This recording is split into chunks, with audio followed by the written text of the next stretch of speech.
Welcome again to the Edge of the Rabbit Hole. We have a great episode up for you tonight. Paranormal investigators Jay and Marie Yates are with us, and we're going to be talking about extreme hauntings. Coming up next.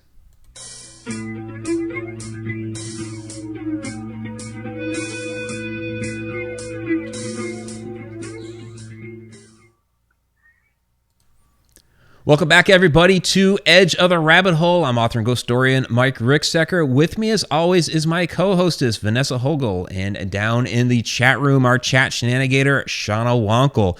We have a great episode coming up for you tonight. Jay and Marie Yates are with us. We'll get to them in just a moment. We do have an announcement, and Vanessa, this is pretty cool, kind of adding to our big swath of podcast entries. Edge of the Rabbit Hole is now on iHeartRadio. So we just got the email today, submitted for it months ago.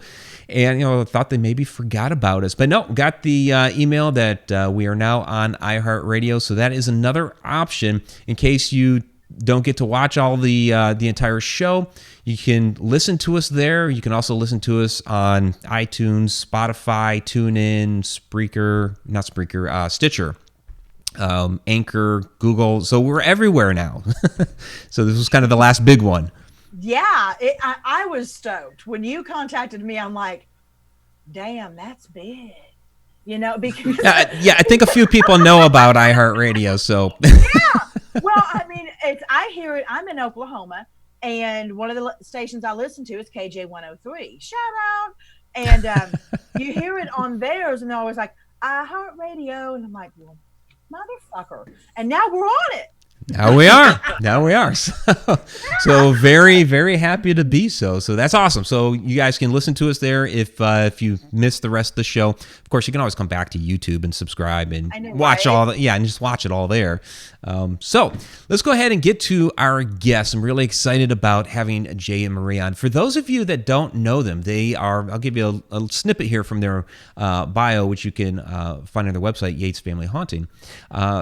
Jay and Marie are a husband and wife team more commonly known for their paranormal encounters featured on several major television networks, including Travel, SyFy, Destination America, Biography, Travel and Escape, TLC, Oxygen, ABC, NBC, and CBS.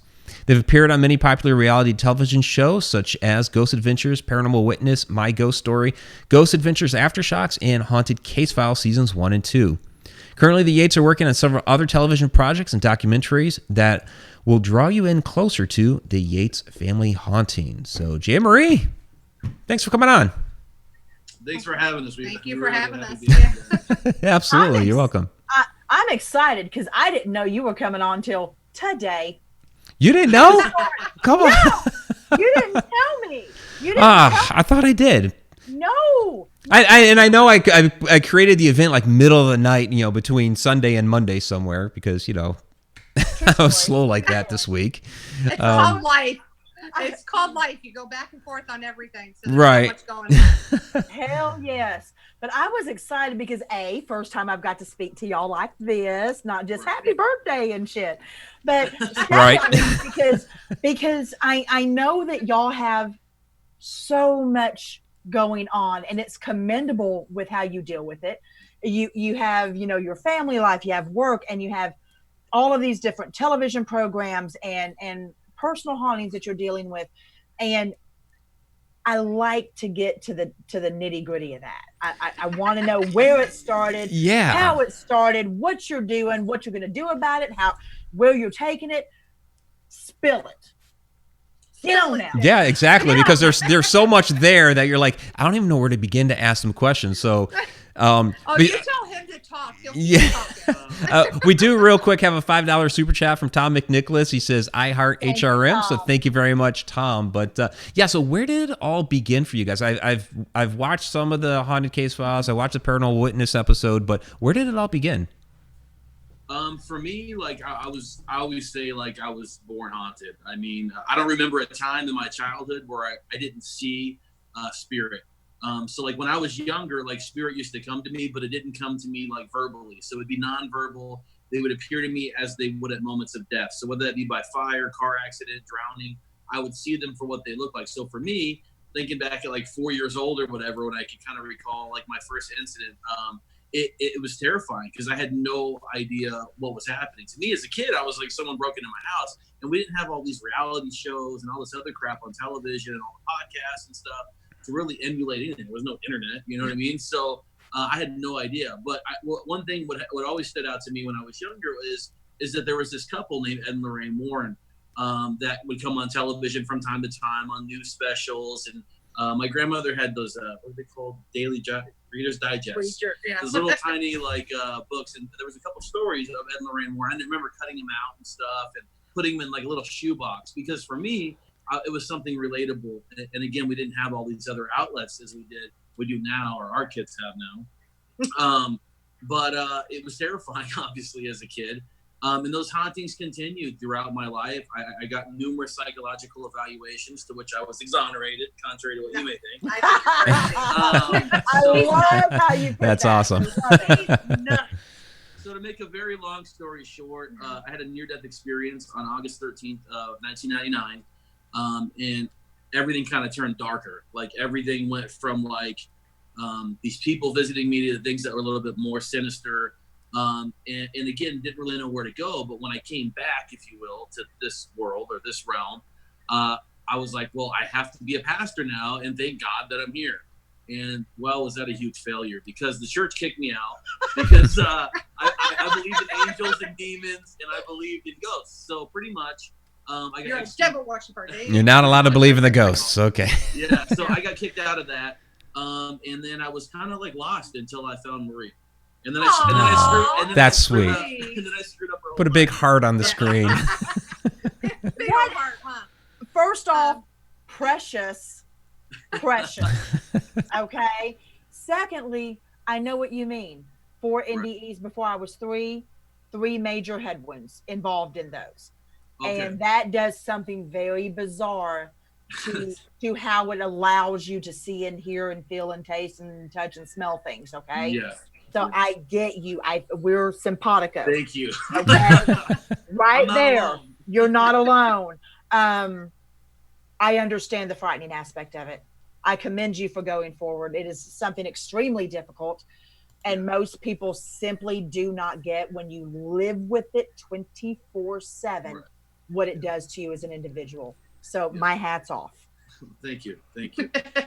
And like none of this stuff was like ever intended like to go as far as it did. Like honestly, if it wasn't for after meeting Marie and us encountering our own haunting together, and then we reached out to the paranormal community here in Arizona, and we got about like 5 rejections by email saying, hey, we can't handle it. We're not have the expertise. We believe it might be something darker. It's not us. You should go to a clergy. So we went to clergy, same issue. And back then I was pissed. I was so mad because I was like, nobody wants to help us. But now after all these years later, I look back and go, how responsible was it that those teams said no?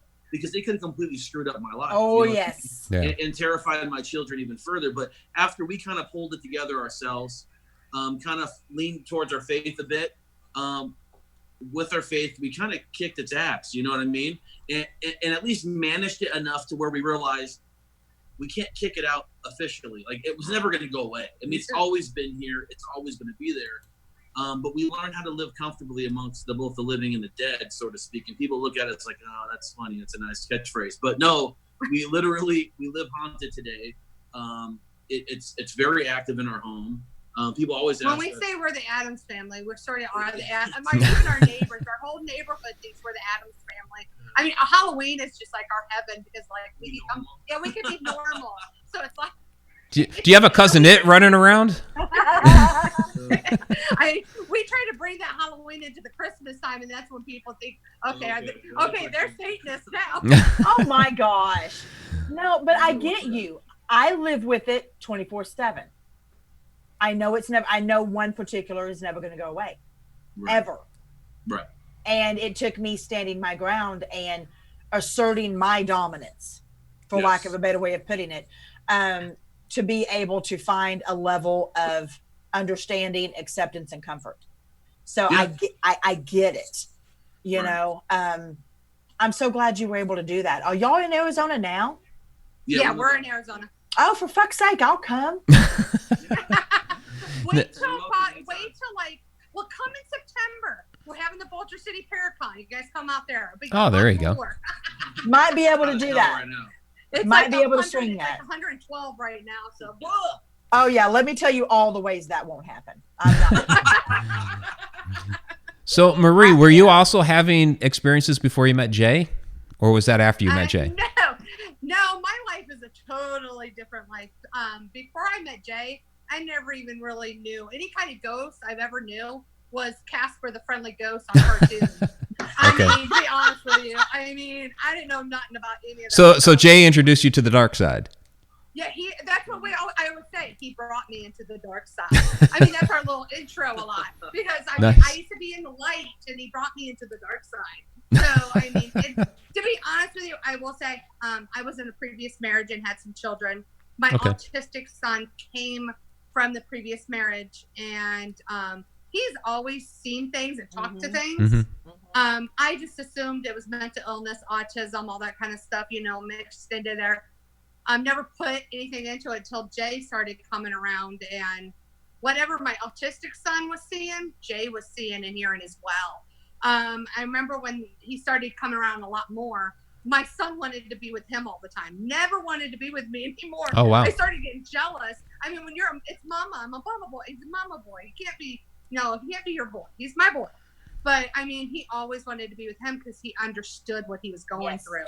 And I think at that time I didn't, and I pushed it away like, oh, it's nothing. It's just a nightmare. You're going to be okay. It's this. And I pushed it off. Well, Jay didn't. Jay sat there, talked to him, understood him, all that. So I was sharing with him and experiences too. So like legitimately after we moved her out of that apartment, we validated the haunting. There was a man whose street moniker was Snake and his son's name was Nicholas, and it was a murder-suicide that took place in the bathroom where my autistic son was communicating with this thing. So like we were like, wow, I wish you could have told her that before she signed the lease. You know what I mean? Yeah, I know.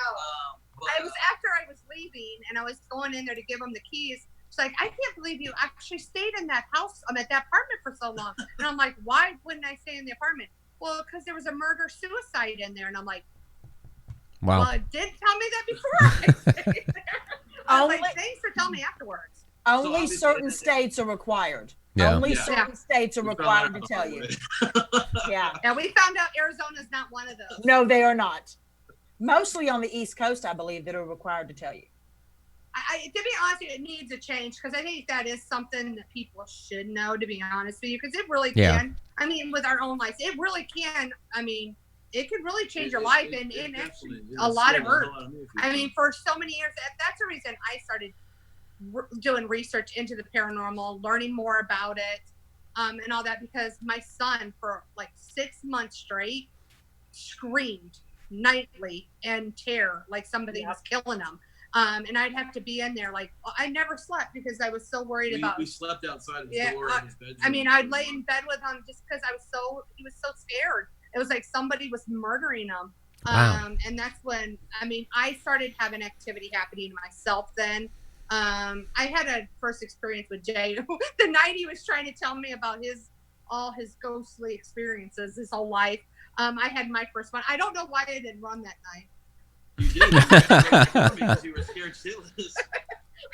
You would think I would run in my car and pack my kids up and left, but no.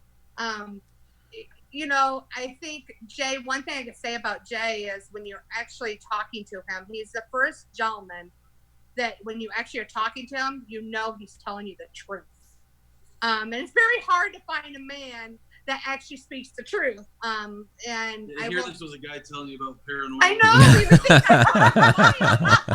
Eyes were telling me the truth. I'm like, oh my God. Yeah, I think he was feeding you a line, huh?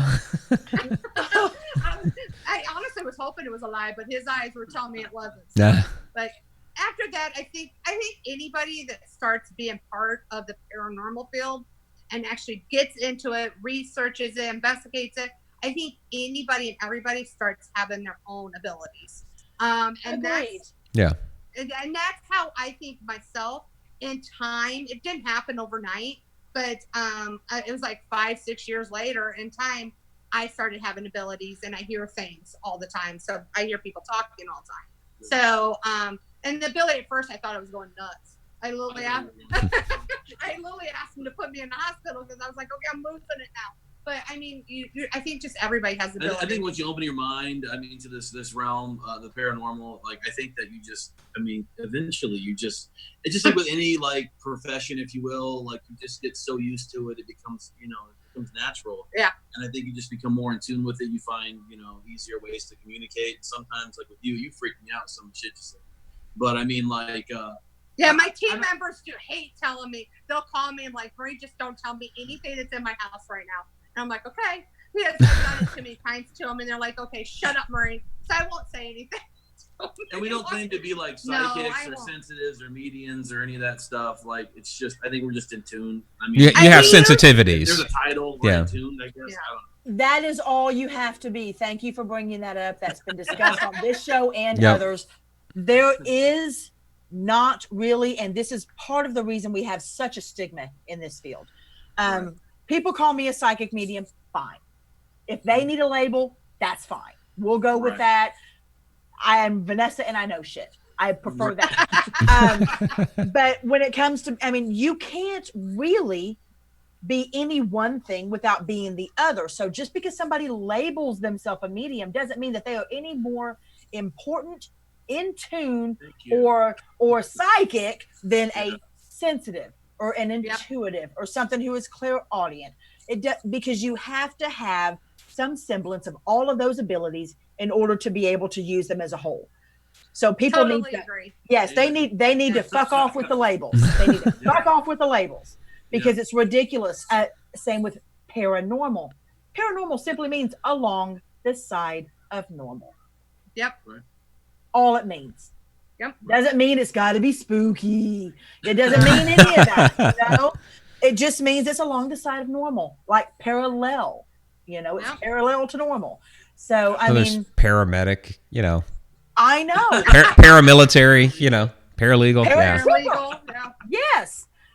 So it's getting rid of those labels. Don't think that you're any less intuitive because you don't use the same label as somebody else. That's bullshit. Get it out of your head. Thank you. And so let me ask you guys this.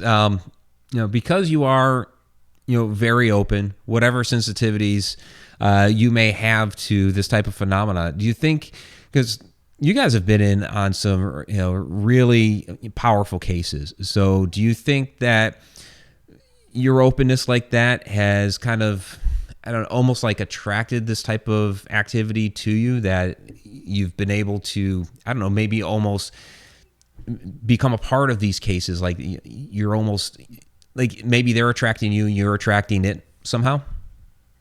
Yeah, I think I can tell people all the time, like, a lot of people choose the paranormal, if you will. It wasn't chosen for this. This isn't a part of our life. This is a way of life. And I didn't go out, and I didn't even know I was a ghost hunter until I saw Ghost Hunters on TV, to be honest with you. I was like, holy shit, we're ghost hunters. I didn't know that. For me, I was like, I thought we were just like paranormal enthusiasts. Well, we were just speaking to people that, weren't there anymore. Yes, we didn't know exactly what we were doing. Realistically, but it's one of those things to where, like, these cases that we get on, they definitely, I think, choose us, and we don't necessarily choose them. Most of our cases that we've had on, we usually have experiences before we even go there. Okay. So, and it's really weird. Like on some cases, they're a little bit darker in terms, and a lot of people say when I say darker, everybody thinks demon. That's bullshit. I love you. I love you. I'm sorry. People are bad in life. They're bad in absolutely. So, absolutely. I think people need to understand that when I say dark, it ain't always a demon. But when we do go to some of those darker cases, like things happen. And one thing really happens on some of these cases is we get knocked at our door all the time. Like it's like inviting us to go to their location and investigate. So we get a pounding at our door. And I will honestly tell you, we have cameras now outside there thinking, I really thought it was, because I'm like, no, it's not a ghost. It's one of these stupid little kids running around here trying to get at us because they know what we are. And I'm like, they're bothering us. So we put, nope, it was, it never when it knocks, there's nothing This there. isn't like a normal knocking either. This is like a huge like pounding on the door. It sounds like a baseball bat hitting the door. It does. Before we just did the Ghost Adventure episode. We opened for their season opener in March, and we were talking about that. We investigated a hotel. Marie got jacked up by this thing, and it was a male malignant spirit. But like before we were going to go talk about it publicly with Zach and them, like that day before, like the whole day, like I was home working from home, and like this huge bangs at the door, rattling the whole front of our house. So yeah, I mean, these things are really, I mean, some of these things are super intelligent, and they do know, a little bit more than we do. That's why I think, I mean, that's what helps with everybody. And that's the reason we love working with other paranormal teams, and all that kind of stuff. Everybody in the field. I mean, even, UFO researchers, all of them. I mean, it all works into one. It's all unknown. And to be honest with you, how do you not know? Somebody passed away in Yuma, but they actually can affect us here in our home. I mean, I mean, that's what I think all of us just need to start working more into the research of that stuff. And that's the reason we love working with other teams and stuff. You're absolutely right. I've remote viewed for teams in England where they've gotten live EVPs of the spirits in England asking for me in Oklahoma by name live. Oh, that's crazy. Yeah, that's awesome. Wow. That's some intelligence there. Yeah, that's some fucking real big intelligence, And it's I love the fact that you stressed about the darker. The thing is when you're talking about dark energy, like I said, we all throw around the D word, and I don't mean the good one. We all everybody throws around it all the time. When I know, right? In some cases, it could be somebody that's nonverbal. Yep. Right. That just doesn't have the capability to express themselves in a way that is slight or comforting or normal, for lack of a better word. So it might come across as violent or intrusive, when in fact they're just trying to get your attention. Exactly. I always tell people, I always say, because you know how people are allergic, like Jay's allergic to lavender. Everybody in the world knows you're allergic to lavender. And sage, and he breaks out. Like, he literally will have this huge marks all over him. Well, I always tell people, yes, I get marked up all the time. Like, people are scratching me, leaving red marks and all this stuff. Maybe I'm allergic to the afterlife. I mean, it really, you don't know. I mean, that's what I'm saying. I mean, it doesn't mean, don't get me wrong, some cases I will say have been malignant, I will say that. But in a lot of the cases, it wasn't. 80%. Yeah. You know what it is? I think a lot of times when people get these scratches on cases, and this has been a huge phenomenon. Marie gets scratched up all the time. I mean, literally, it's my line of communication with them, I guess. But like, reality is that we're talking with them. There's a huge difference, I think, sometimes in time and space with these things that we're communicating with. And oftentimes we think the communication's over with. We walk away. Marie's back gets stretched. Well, think about it. If you stop a conversation, turn your back on somebody, walk away from them, they might just reach out and grab it. Exactly. And I think that's kind of what we're seeing is a direct, presenting themselves as like, hey, I'm still here. Where are you going? I'm trying to talk to you. Like you mentioned, nonverbals. Yeah. Exactly. Let me ask you this. I mean, because we've kind of theorized about this before. Do you think perhaps that they perhaps maybe not are even trying to scratch you? Maybe they're just trying to reach out and touch you, and somehow it comes off as a scratch instead. Absolutely. Yes. Yeah, we've talked about that. Yeah, we talk. I honestly, I will say 80% of my scratches is that. We call it ghost communication. Yeah, we just call it ghost communication. I mean, to be honest with you, I'm in there. I mean, I'm asking it. I give you permission to touch me. I give you permission to use my. What do you think it's going to do? It's I'm sorry. I mean, I'm giving it permission. Yeah, I've seen you do that on one of the shows. Yeah. Well, liken it to. I always revert back to movies because movies help me explain things better. Liken it to the movie Ghost, for lack of a better one. Yeah. You've got Patrick Swayze trying his damnedest to push that fucking penny, and he can't do it. But then one day he does, and when he does push it, he pushes it good. It's the same situation. Yep. Sometimes it takes every single thing they've got just to touch you, and when they think they're just barely touching you, they might be grabbing you. It happened at Mineral Springs for me. One of them grabbed my ankle during the drum circle. I knew it wasn't negative. I knew it wasn't malevolent in any way. They just wanted me to know I'm here. Right. Yep. Absolutely. And that's the way they communicate. I think it's just one of the many ways that spirit communicates with, individuals. I think each and every person that does this has a different way of communicating with them. To be honest with you, and I think one of mine is, getting marks. To be honest with you, I think it's a way. I even had things been written on me before. Oh, wow. So, and I just think it's ways for them to communicate with me in a way. So it's just like, don't get me wrong, some of the writing marks were not very good. So it does make you believe, okay, it's the D word. But you have to remember, some of these people, if they're trying to spell something out, might not come out correctly all the way. Say if it is back in the 1700s, I don't know. They wrote differently. Well, but thank you. You bring up an excellent point. Think about that. If you're going to a location that has been around umpteen years, for however long, and you're dealing with something from the 17 or the 1800s, literacy was not really top shelf at that time. Yep. So when you're talking about the verbiage or the vernacular that somebody might use, or the way that they talk, or if they try to write their name, it is going to be different, and we're going to view it as this person's not right. There must be something wrong, when in fact they may have just been illiterate. Yep. Well, it might not even be that so much. If you go back a couple hundred years, there's a different manner of speaking. Words are spelled differently. There were actually even different letters in the alphabet that don't exist today. Yep. So it could be, very different as to, what they're actually trying to put out there, whether they were illiterate. And think about it. Maybe they weren't very literate for their time. And so they're trying to write something in the way you would write it then, and they might even be misspelling it or what have you from that era. So that's even like crazier to think about. Well, you have to think, in our land, it was Native American.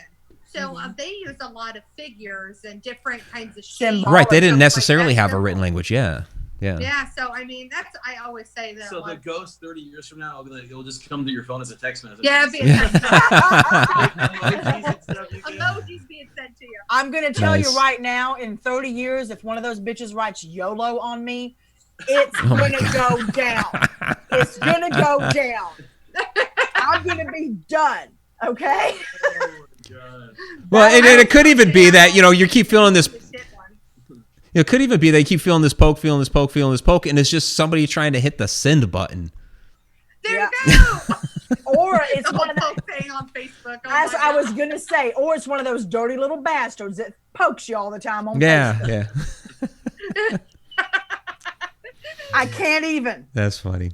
I can't even. We have a. I will let everybody know. I ignore every poke. So thank you. Yeah. My best friend, don't poke me because I ain't gonna respond. I didn't even know they still existed because I thought they'd gone away. And somebody poked me like 2 weeks ago, and I'm like, "What? This is still going around?" I thought it was done. Wasn't cute when it first started. Ain't cute now. Yeah. So we do have some questions coming in from the chat. So I'll get to this one, which is ties right into the conversation we're having right now. This is from Lynn's White. She asks, "How long did the marks stay on Marie?" It ranges. It ranges. I've had some that have stayed a couple days. I've never had any stay more than like a day or so, to be honest with you. I think 2 days has been the most I've ever seen a mark.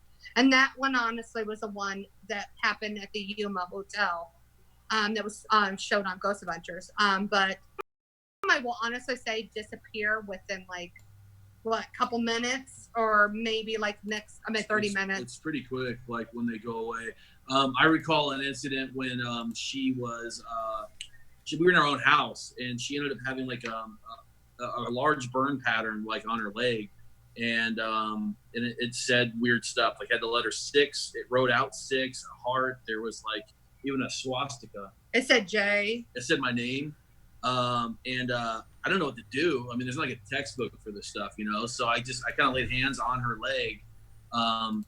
I took photographs of this whole thing, but I laid hands on her leg and prayed over her leg because that's just what we lean upon as our faith. And when I removed my hand, you see my handprint, and everything underneath my fingers was completely clear, but yet you can still see the other stuff around it. And I'm like, oh my gosh, that's amazing. Keep in mind the original idea behind what we call the swastika wasn't negative. Yeah. No, it was You a don't good think about symbol. that when you're going through that stuff. You have to be reminded. Yeah. It's an investigator that's been around for a while, you know. So yeah, interesting. As I say, it's really important to have the communication with different teams, different people that are involved in different things, because it actually will teach you different ways and methods of everything. I mean, when we first started this team, I will tell you, Jay and I didn't know nothing. I mean, to be honest, we should have never gone out to residential homes ever. I mean, we could have made it. I mean, we could have possibly made it worse on people. Even though Jay and I had gone through stuff ourselves, I think it needs to be very trained people that have been through a lot and that knows. I'm not saying experts, because I don't think anybody's 100% an expert. No, Right. I mean, because you learn something every single day. But I just going into this field, I see these new teams going into these residential homes, and to be honest with you, they're making these homes worse. These are family lives. And it really it bothers me a lot. And I just will say that if you want to be a paranormal investigator, really do the research, start going out with paranormal investigators and work with other teams and other people and all that kind of stuff before you do residential. Unfortunately, a lot of people will see what's on TV and be like, oh, I can do that. And they'll go into somebody's house and stir things up. That's the negative about the TV shows. I mean, a lot of people ask us, what's the positive and negative of TV shows? I will say the negative is it more or less gives the outlet for people. Oh, think I can go help families too. Well, no, you shouldn't. It's like people that watch CSI religiously actually think that shit happens that fast. It takes 6 to 9 months to get back DNA. I thought it was 6 to 9 minutes. I know, right? Well, in Las Vegas it is. Right. Rest of the world, not so much. Just calling it like I see it. And that's why I love Vanessa. Yeah, she's awesome. She's awesome. Another question here. This is from Brandy Starleaper. Have your marks ever had bruises or left bruises behind? I've only had one that sort of turned into a bruise, and that one was the one from the hotel. It sort of like left almost like a bruise-looking figure on me. If the color, because I say bruise because bruises look sort of bluish, or purplish a little bit. I honestly, most of my marks are red. I will honestly say, but there has been times when the first mark shows it has been blue. So it looks like a bruise, but then it goes right away. So, but not, I honestly will say most of my marks are the red color, to be honest with you. Is it cold when it's blue? Not really. I will honestly say no. I mean, I couldn't answer that. I don't want to, because I honestly have never really thought about that all the way. I mean, you've had incidents too to where I know there's a video up. I think it's on Jay and Marie or Yates Family Haunting.com, to where we were investigating a location. Marie I think your back gets scratched, doesn't it?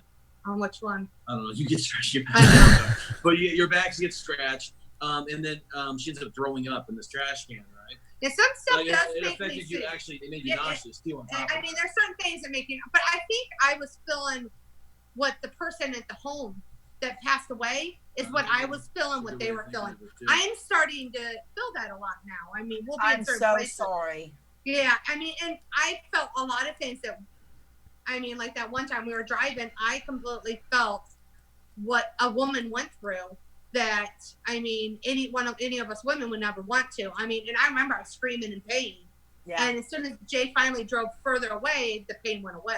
I gotta say, there's one thing that we never really look at as paranormal investigators is the paranormal side effect. And I think that long-term exposure to the paranormal, there is side effects. I mean, I've seen Marie's health dwindle over the years being involved with the paranormal. I've seen a lot of women in the paranormal community that I'm very close to that end up with autoimmune system disorders, as Marie has, where it's like, how did that happen out of nowhere? And you don't have any family history, and it just kind of hits you. But you see a lot of these women that are super active, especially I've noticed, where this autoimmune crap ends up hitting them, down the road and stuff. And they're like, how did this happen? Like, I wasn't expecting this. But I think that we really need to take a step back as paranormal investigators. And really, if we're really saying this stuff is serious, we need to treat it as such and understand that when we're going into locations that it's not just the dangers of the place and the location, the floor falling in, and the crazy clients that are going to try to hold us hostage in a basement or something. We have to also worry about, like, how is this going to affect us long term, you know?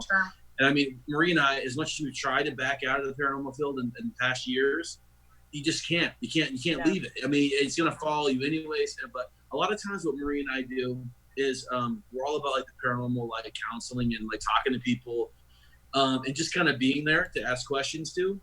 Because I remember the first time years ago, we caught the Holy Grail. We had the photograph, the audio, and the video, and we went to the client and we said, "Hey, look at this. We caught it." And I was so proud. I'll tell you, I was like, "Wow, this is great." And the client looked at it and she's like, "That's really cool." And then the next word out of her mouth was, "Well, now what?" And I looked at Marie and I'm like, "Oh shit, that's true." Now what? You know? Yeah. So, like, what we decided, like, after that is that we would focus more on our relationships with these individuals. That it wasn't so much about the investigation process as it was that human interaction, that contact with them, and giving them the knowledge that we have, directing them elsewhere if need be, and really just being a friend and a caretaker to them. Because we can't take all the investigations. We can't travel all over the United States on our own dime to go do all that we'd love to, but we can't.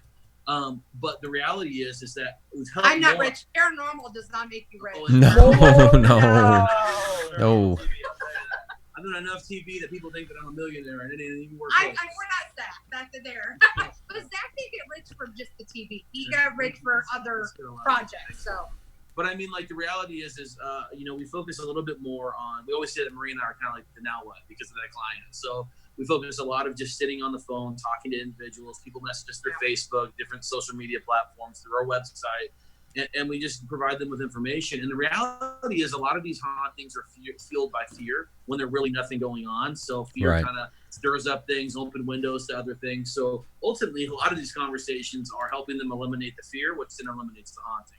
So that's a lot of what we preach to people. So we spend a lot of our time doing. I always say sometimes taking the paranormal equipment into someone's home can make things worse. So why go in there and investigate and do it that way? Most people want to do it just to catch that video. They want the TV show. They want all this. Well, after you've been in it so long, to be honest with you, you're hurting people. You're hurting the building. You're hurting a lot of things by just doing that. Sometimes just going and actually talking to these people, not even sometimes on the location, actually talking to the people. And I've gained a lot of weight because I go to Starbucks with a lot of people and drink a lot of Starbucks drinks. Starbucks should sponsor me, you know? Right. Just saying. Well, I will have you know that next month when I go to Ireland to investigate, that will only be the second time in my entire existence of doing this. And I've talked to dead folk for 45 years. I'm 47. That will only be the second time I will ever personally take equipment into a place. Oh, see, that's funny. It's funny you mentioned that because these days everyone asks us. They say, "Oh, what's your favorite piece of equipment?" And these days, I mean, I get burnt out on these cases, man. I'm not gonna lie. Like 2 or 3 hours in a haunted location, the amount of energy my body exudes by them pulling it from me or me trying to tap into their, you know, existence. Like, I'm done, man. Like 2 or 3 hours, I'm good, dude. Like, I go home, I'll sleep for 2 days. But like, we literally like. And he really does sleep for 2 days. But the equipment, I mean, what do we focus on? Audio, video, photography, if anything. I mean, to be honest with you, a lot of people get aggravated by me because, like, when we take people for events, I will say a lot of them will draw to some of our other team members or Jay because they like the equipment. Me, I'm very about your own. What you hear, what you feel, what you smell, what's touching you, all that. Yeah, your body's your best tool. Your body's your best tool. Yeah. Yeah, we usually keep it pretty light as far as equipment. I mean, we have the gadgets and gizmos, but when we do an investigation these days, we keep it real light. Just use, we got maybe a camera and some audio going, and that's really about it. Shauna has a couple of questions here. You kind of answered the equipment one, but so she wanted Marie to know a little bit earlier in the conversation that she refers to that ability as being a sympath. And then she was also wondering if you use any stones or rituals before you investigate. I do not use any kind of, don't get me wrong. I believe that stuff works for people and that stuff's wonderful for everybody that wants it. Jay and I look at it a little bit different. We don't use what we call paranormal protection. We're out here to find out what really what it is and get the side effects of it in a way. We bring it home. We take our work home with us. Yeah, we bring our work home with us. To be honest with you, I don't believe in the stones. I don't believe in all that kind of stuff. I do believe for other people it works. And I'm not saying it's wrong for anything. I think anything that we use as far as protection goes, you have to have faith or belief in it for it to work. Yeah. It's difficult for us to do that. Yeah. Like on cases, I wear a blessed crucifix, more or less because it's a good luck charm. Not that I feel like it's protecting me. Yeah, he even makes me put it on him because he thinks it's good luck. It's a very specific thing. That was like one of the two real dark non-human cases we took. It was blessed on, so it's always a reminder for me not to ever go on locations arrogantly. There was a show that we did, Haunted Case Files, both season 1 and 2. On season 1, there was one where we investigated her mother's house. It ended up being one of the most amazing paranormal experiences I've ever had in my life. Yet I walked into it like an arrogant asshole, thinking, "Oh yeah, this is garbage. Let's get out of here. We'll leave. Like, what are we doing here?" And it turned out to be something totally profound. So, like, it's just things like that. Like, I will honestly say, people say, "Well, what do you use? Do you use anything?" I use my faith. I will not call myself a Christian. I do not go to church every Sunday. I curse like a sailor. I mean, I do a lot of things. My mom thinks I'm going to go to, HD double hockey sticks. I mean, but I do believe in God. So it's my faith, I guess, I use, because I will say I do pray when we're going. Jay and I will pray. Okay. But that's the only thing I use. I mean, I will honestly say all events we go to, I go home and in my purse I have crystals, I have stones, I could totally start to hold my whole thing. I mean, and I think it's wonderful that people really want to take people care are of very mad at us at a lot of events. Yeah, because we don't use that. We don't use that stuff, so they just throw stuff in Marie's purse. Like God knows even what attachments are on that crap. But I mean, like oils, rubies, like weird stuff. What the hell is all this crap? Oh my gosh, Jay! Let me reach through the screen here and hug you. Okay. Yeah. Now I love crystals. I make jewelry. I do commission pieces. However, you have to use what is best for you, and you hit on something so unbelievably important. When somebody is pushing something on you with the intent of you need this, their energy is very much attached to that piece. I agree with you. And if they are insecure, anxious, depressed, anything negative, especially if they're anything, when they're holding that and like, I want you to have this, that energy is on it. That is the last thing you need. I'm so anal about it. I make sure I don't watch Law and Order SVU when I'm making jewelry, because I know what that energy is inside of me, and I'm not going to place it on something to give to somebody else. There is a very real and true thing about energy transference.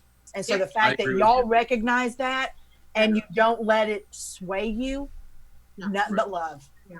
Well, thank you. Thank you for that. We get a lot of hell about that one. I mean, it's a lot of people care, and I will say, and I think it's so sweet. Their intent is usually really decent, but they don't realize that energy of themselves is going on there, or not even just themselves. It could be somebody that's attached to them that they don't even know about, that's on, or anything. And I don't, and plus, and I just don't have the faith in the stuff.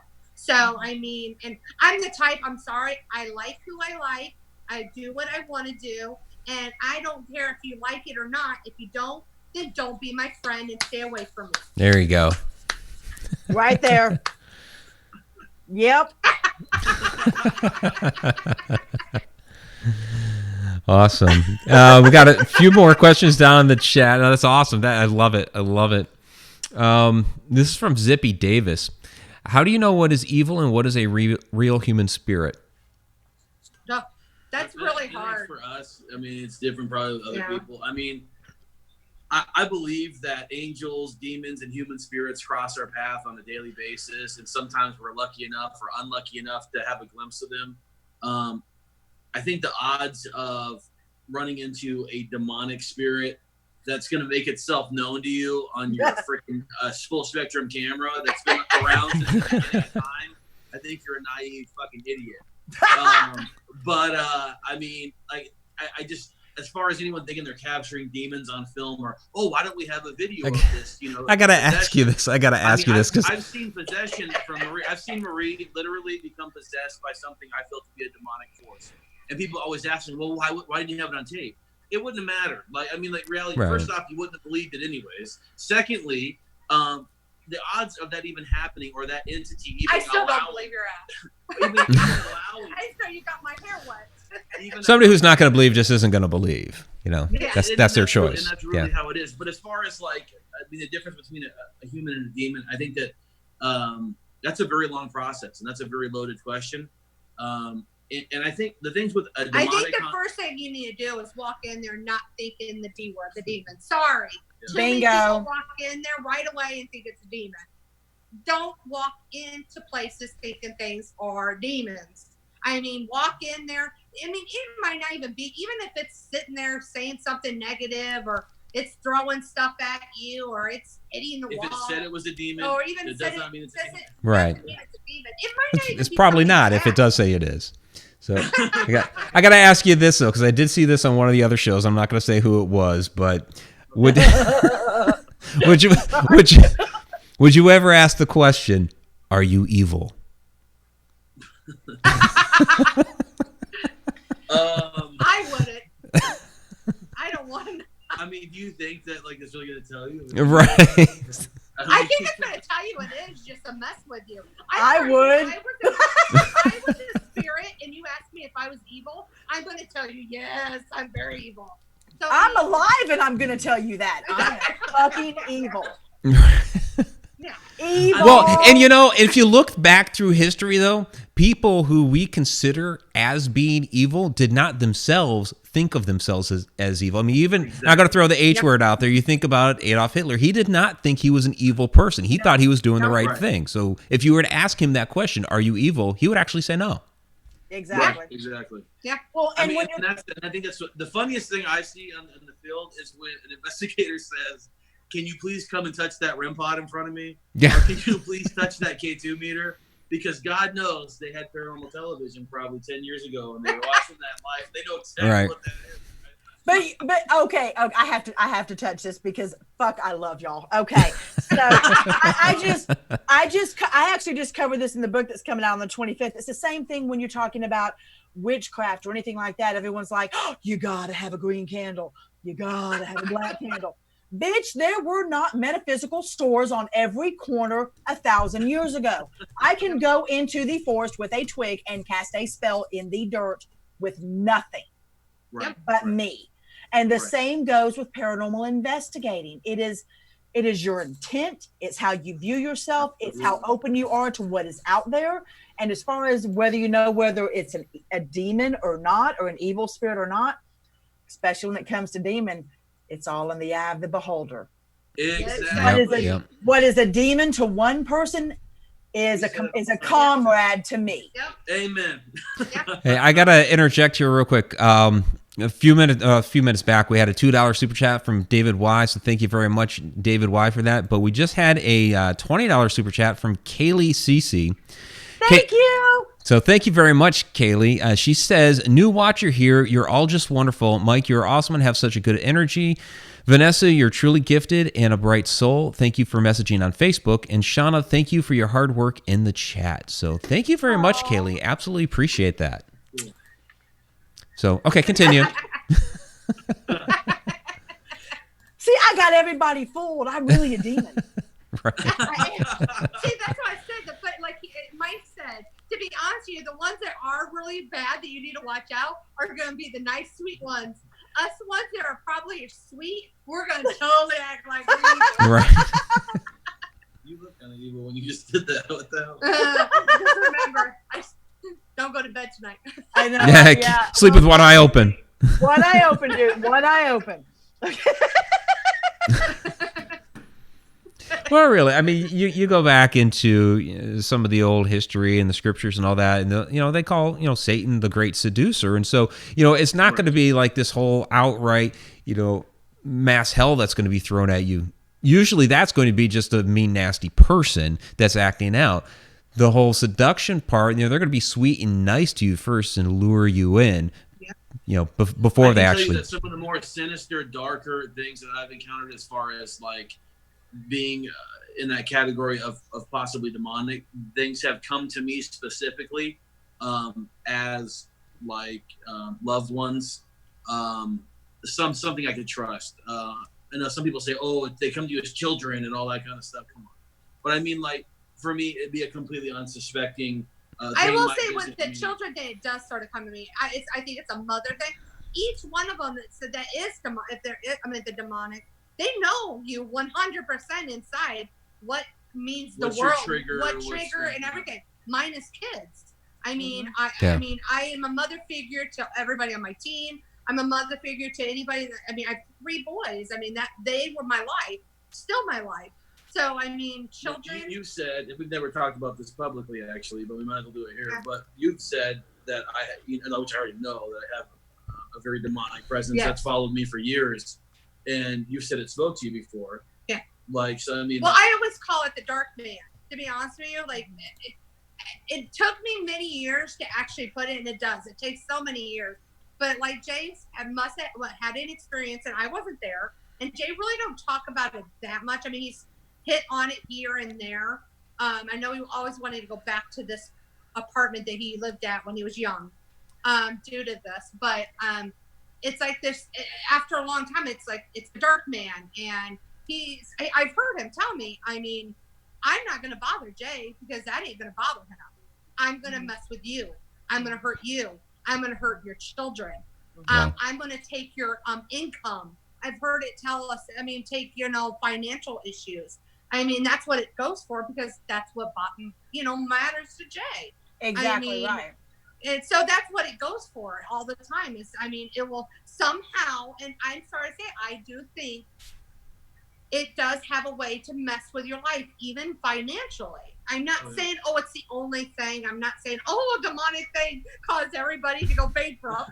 I'm not saying that. You go to court, you said the demon did it. It's a demon did it. That's why I went bankrupt. No. I have said it. I have said it many times on this show. There is a very, very real reason why I'm single. Right. And that is because of the attachment that I have. I can't expect somebody else to move into this home and deal with what I deal with. I can't. I understand what you're saying. I guess my dad always told me I'm one of the strongest women he's ever met. And I never really took it to that. I just thought I'm a daddy's girl. So he said it to me all the time. And I was like, but after the last couple of years, I've actually realized, like Jay always tells me, how did you stay with me? How did you stay with me? You're talking about, like, I've really had some rough like nights and days here. I mean, like, you're talking about an experienced paranormal investigator here, whatever the hell you want to call me. And like, I've woken up in the middle of the night screaming, like not even being asleep yet and having experiences to where I revert back to like a childlike state, because it's just a reminder of what happened to me with some of these attachments as a child. And Marie's been through a lot of shit with that. And I mean, and you, I mean, it's noble of you to do what you did. And that being the full reason why when she had her first paranormal experience with me, I actually set her down and we had a night, and the date was for me to disclose everything paranormal about me and all my experiences. And I scared the shit out of her. She had a paranormal experience right afterwards, her first one. But I had to, because I couldn't live with myself. And she didn't understand. She's like, why the hell would you want to dedicate a whole day for you talking about yourself and your paranormal experience? Because I said, inherently, you're going to get this. And it might be tenfold. He made it romantic. He put a bonfire. He got me some wine. Aww. He did try to make it a romantic. Nice. But it's called full disclosure. And to be honest with you, the reason why I stuck with him is because his eyes. I mean, I've seen it. He told me the truth, And to be honest with you, like I said, I'm a daddy's girl. There's only one man in my life that's ever been a good man. That was my dad. And I've gone through some crappy relationships, ex-husband and all. And I finally found a good one. So I will tell women, there are men out there like I did, and that's why I stuck by them. I will stick by. I'll walk through fire for them. I really will. Awesome. I mean, and I guess that's what the people have to find when it comes. A lot of people like, oh, I wish I could find that one person to be with me with the paranormal. Oh, and they always say, a lot of the people that are in the paranormal, oh, you guys are so lucky you got somebody that's in the paranormal too. That's not always a great thing. It's not always a great thing. I will say sometimes I tell them no paranormal day. It don't work very much. but it's worth the effort. Right. I try to say, you can't say anything. Well, one real quick thing, and then I'm going to shut up because I think Mike's got something to say too. You brought up about the children and how sometimes something negative people say that, it can present itself as a child or somebody close to you or whatever. The one thing that has been my experience that something that negative cannot disguise is taste and smell. And that is the one thing that's going to tip you off every single time as to whether or not this is truly a child or a loved one, or is it something else? And that is, Mike and I have talked about it many times, that very distinct taste of a charcoal briquette. Yep. It's very, very sulfuric, very funky. That's the one thing they cannot get rid of. It's been my experience. My experience. That's your dead in giveaway. in addition to what we talked about, I've noticed in my experiences that they almost look like a human being, but there will be some ailment to their personal physique. Like I had one instance where I had a female that approached me in a condo that we lived in, and she literally touched me on my back. I turned around and saw her full body. And, I can count probably on both hands how many times something like that's happened where it's full body in my adult years. And I'm like, oh my God, what am I looking at? And I see this woman who looked like just a regular woman. And as I looked down, like she had extended fingers that were twice the long, like the fingers, nails all the way down to her ankles. But everything else like perfect, where I was like, oh my gosh. But it's true about the sulfuric smell. There is something about that. When you were little, did you have an older man that walked slightly hunched over and he wore a hat and he had a cane and he held on to the cane and kind of tapped the cane as he was walking? Yeah. He's one of your attachments. Really? Yes. Interesting. Wow. Holy cow. He's cranky. Yeah. Yeah, he's cranky. Not because he's a mean person. It isn't that. He's cranky because he wasn't exactly treated the best in life. Right. And he has very big issues with that. He was made fun of a lot because that hunch over that he walks with, he had his whole life. Okay. And so it's a really bizarre feeling that he carries around. It's embarrassed and he feels shame and he takes that out on people. And for whatever reason, you being able to run around when you were little reminded him of the fact when he was younger that he could not. But he still is drawn to your energy and can't leave. Interesting. Well, leave the cranky somewhere else. Yeah, he's not mean. He's just cranky. Yeah, he's not mean. He's just cranky. But it's just weird because he wants to tap that cane all the time. And it's not like knocking on the door. It's almost like wood on wood. Like it's lost the rubber bottom of it.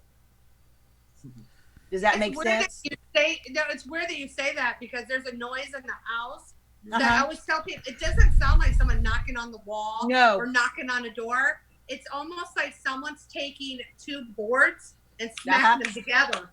And I was telling that, I'm like, it's a weird sound, but I hear it all the time. And I'm like, it's wood on wood. Yeah. It's weird that you said that. Not really. If you knew Vanessa, not really. Hey, we have one last question I'm going to throw out there, and then we got to wrap up the show. This one is from Grand Old Folks. That's Betty Lange. Betty asks, do you think spirits sense who wants to talk to them? I think ghosts are people too, and we forget that as a paranormal investigator. And some, people like to communicate, others don't. Some don't want to be bothered. Recently, we've been working out of Vulture City Mines, an abandoned ghost town in the middle of nowhere. And some of these old time miners like are really like non-communicative, and you really have to warm them up to get them to talk. And when they do talk with you, you'll have your peak, and then their energy peaks, and then they're done. You know what I mean? So I think that the energy in some of the locations, I will say, is like, just get out, don't bother me, and nothing will happen. But you have that energy of like, I don't want to, you know, just like it's like somebody behind you, I'm like, get out of my room, you know, leave me alone. But they're not saying anything, they're not doing anything. So I mean, there are parts of that. So I do think, you know, spirit, there are some that will just don't want to communicate, and I think it's how you've got to feel it. And that's where I say your abilities, your own, how you feel, how you're sensing everything comes into play with that. I mean, when you feel that, why would you push something to communicate with you? Yeah, if it doesn't want to communicate with you, I mean, be respectful push, as you would to leave. a living human being, and treat them as if they are a living human being, because there's obviously some element of their soul, if you will, that is alive and well. So if they don't want to talk with you, then I'd be like my dad. My dad don't really like talking to really anybody, except me or Jay or my sister. But I mean, you know, we've had a lot of EVPs over the years that have been like, okay, leave me alone, go away, right? Don't bother me, stuff like that. Where you're like, what the heck? But I mean, legitimate. Our cat's trying to make a cameo. Sorry, our cat's trying to make. But yeah, I guess that would be my answer to that question. Yeah. You said you were going to a place where the miners were. Yeah. Yeah, it's Goldfield, Vulture City Mines. It actually there was miners that actually how many of them? Six miners were actually killed in the mine, and they never got their bodies out. So I mean, and that's over in that area is where you have that. I mean, there's like one or two of them that will communicate with you. And names, really open names, salads, everything. But there are some that. But it's taken us literally, probably 8 months now of constant communication and going there and opening up that line of communication for them finally now.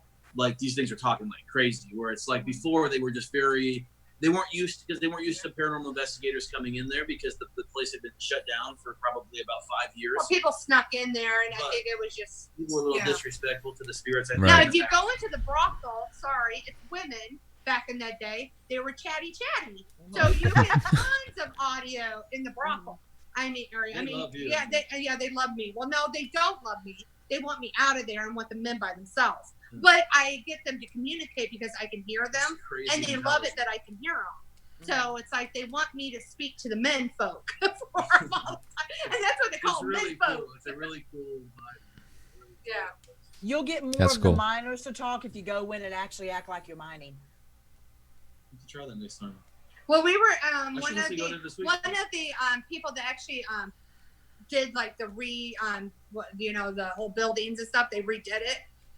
He actually said that he suggested, hey, let me get you a mine pit. I forget it's called. Oh, one mine pit. I think.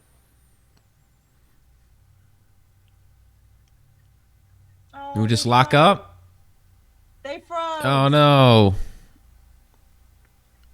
Do a cigar. There they are. There they are. Okay, we got them back.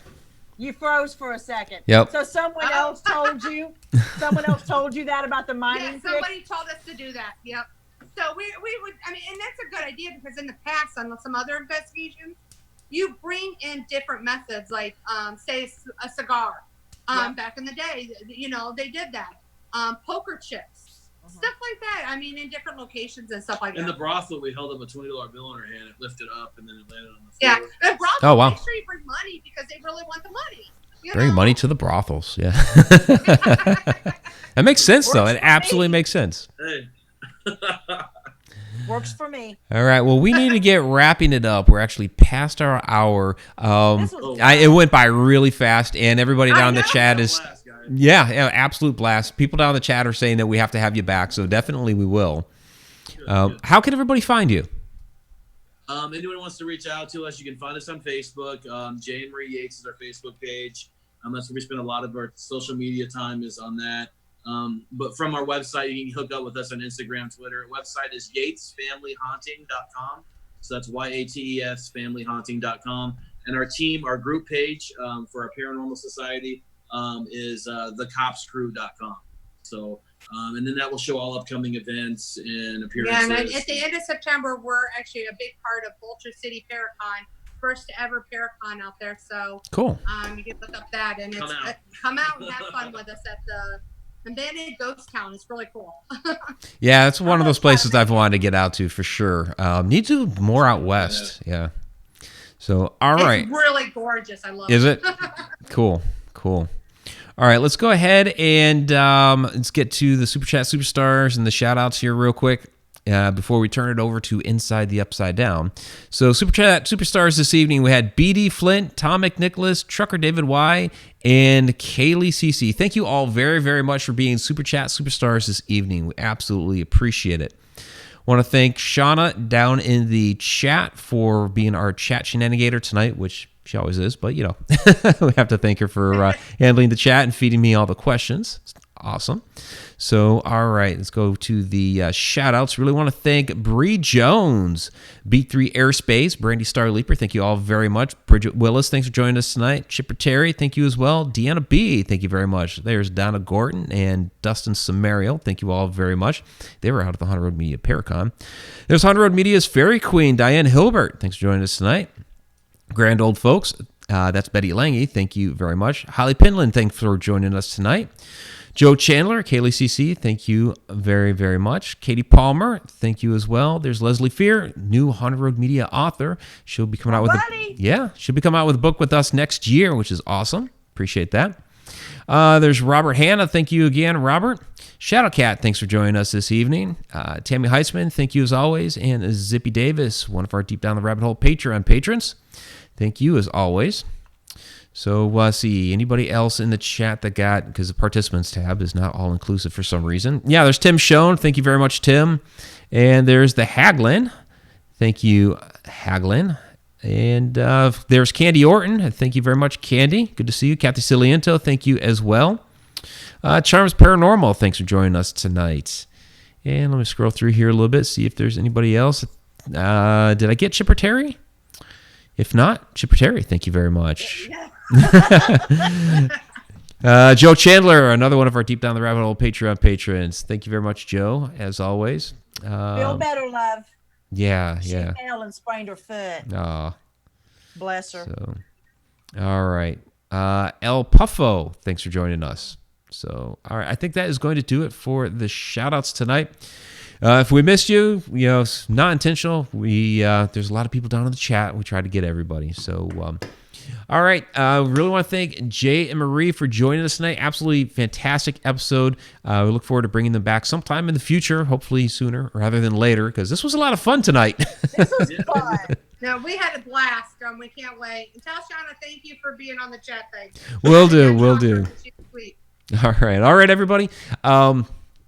Want to shoot you over to facebook.com/hauntedroadmedia, which is where we're going to be doing Inside the Upside Down.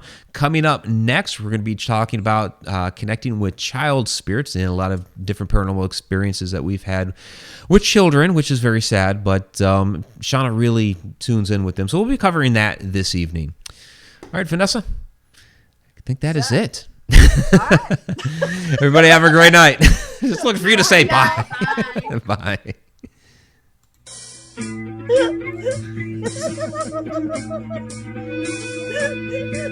you're funny. Oh, I gotta pee. And we're still live. It's just the outro page. Music's going, and you say you gotta pee. That's awesome. Now.